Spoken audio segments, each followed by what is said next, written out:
Good morning, my fellow degenerates. I'm Ben J. RIZZEEM, otherwise known as Pat's daddy and less commonly referred to as the new Vin Diesel, although I think that may catch on soon.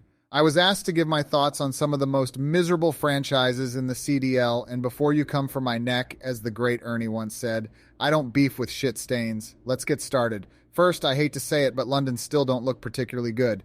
Crim 600 hyped up Paul X as if he was the next Sib, but I haven't seen a single snake out of the kid all year.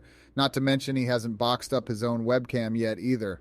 The connective tissue of the team just isn't giving it one hundo P, and now he's switching to a sub? How the hell did that happen? With the lack of material in between Paul's ears, he probably saw a text from his teammates saying he's being moved to a sub and got hyped to use the Vaz. Poor kid didn't even realize he was being benched. Next up, LAG, which after 3 years of laughable team management now stands for losing all games. This org is a Volk away from shutting down operations in 2022.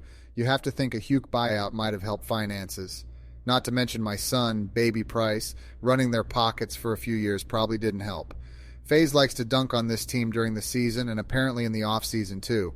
LAG sent their best player to FaZe, then picked up the player FaZe dropped and paraded around like they made some genius move. Someone needs to investigate the text messages between Chris Crowder and Alex Rubens and write a book on this absolute debauchery.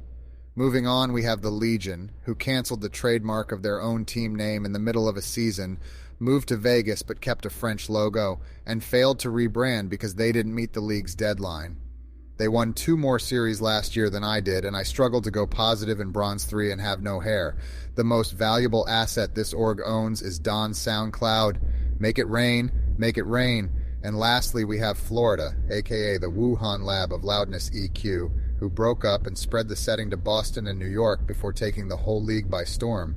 People actually thought Havoc went 104 and 1v1's legit, and even said Wake had walls. The only thing more consistent than Florida using cheese is Florida losing respawns. I'll be back when I feel like blessing you. Until then, stay bald, stay beautiful. RIZZEEM out.